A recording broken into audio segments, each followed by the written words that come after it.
కేంద్ర మంత్రిమండలి సమావేశంలో ప్రధాని మోదీ కీలక వ్యాఖ్యలు చేశారు. మంత్రులు మరింత మెరుగైన పాలన అందించడంపై దృష్టి సారించాలని మోదీ సూచించారు.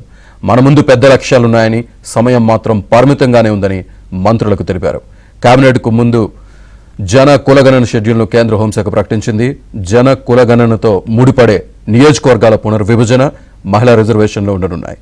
ఈ నేపథ్యంలో ప్రధాని మోదీ వ్యాఖ్యలకు ప్రాధాన్యం సంతరించుకుంది.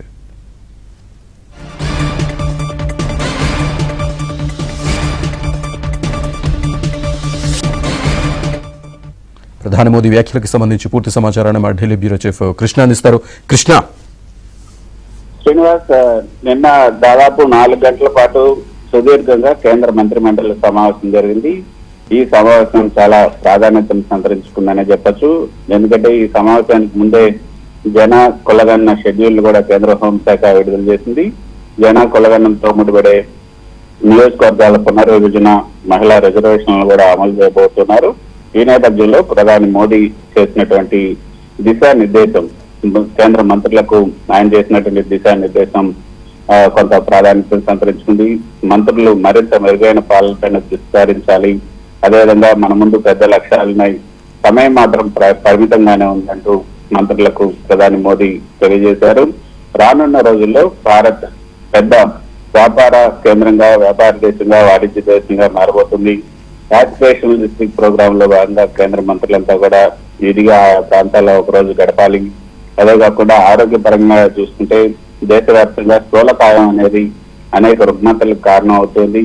ప్రభుత్వ విధానాలు, పథకాలు, కార్యక్రమాలు ప్రజలకు చేరువయ్యే కార్యక్రమాల్లో వస్తున్నటువంటి ఫలితాలపైన కూడా ప్రధాని మోదీ ఈ సందర్భంగా వివరించారు. 11 ఏళ్ల పాలన, ప్రభుత్వం సాధించినటువంటి విజయాలపైన కూడా కేంద్ర కేబినెట్ కార్యదర్శి స్వామినాథన్ ప్రెజెంటేషన్ ఇచ్చారు.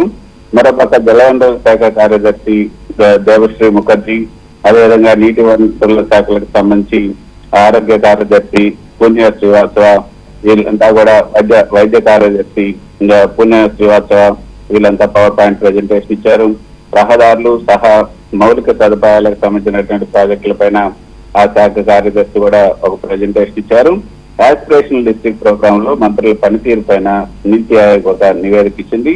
నిర్దేశించిన మేరకు యాస్పిరేషనల్ డిస్ట్రిక్ట్ ప్రోగ్రామ్ లో పర్యటించని 5 కేంద్ర మంత్రుల పేర్లను కూడా నీతి ఆయోగ్ సిఇఓ బివిఆర్ సుబ్రహ్మణ్యం తన నివేదికలో ప్రస్తావించారు.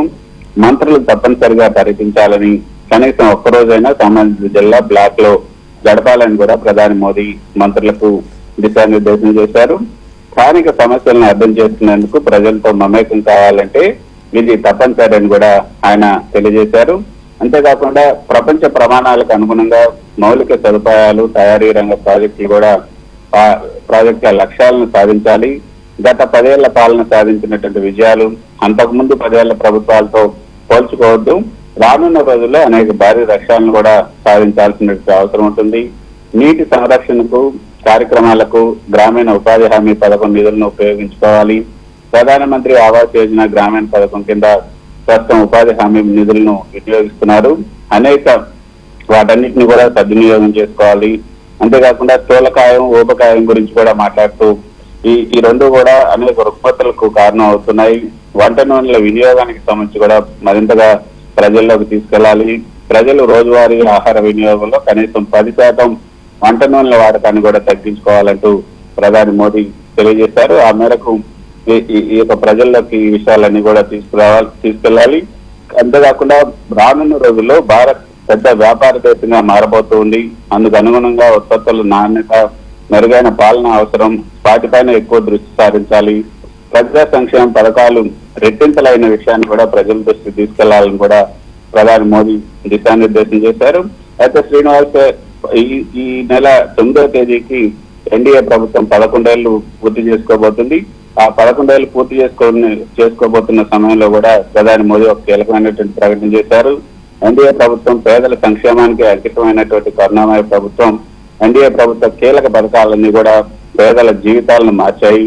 గత దశాబ్దంలో ఎన్డీఏ ప్రభుత్వం సాధికారికత, మౌలిక సదుపాయాలు, సమ్మిళనం పైన దృష్టి సారించి పేదరికం బారి నుండి అనేక మందిని బయటకు తీసుకురావడానికి విప్లవాత్మకమైనటువంటి చర్యలు తీసుకుంది.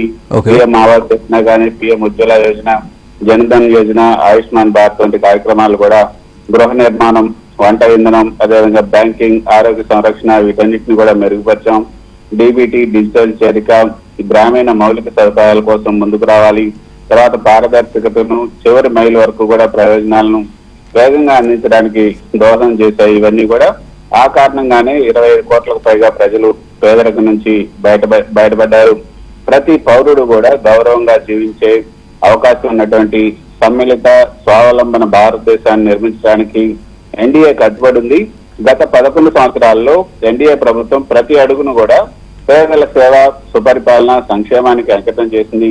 11 ఏళ్ల కాలంలో తాము సాధించినటువంటి విజయాలు అపూర్వమైనవి మాత్రమే కాకుండా 140 కోట్ల మంది ప్రజల జీవితాన్ని కూడా సులభతరం చేశాయి.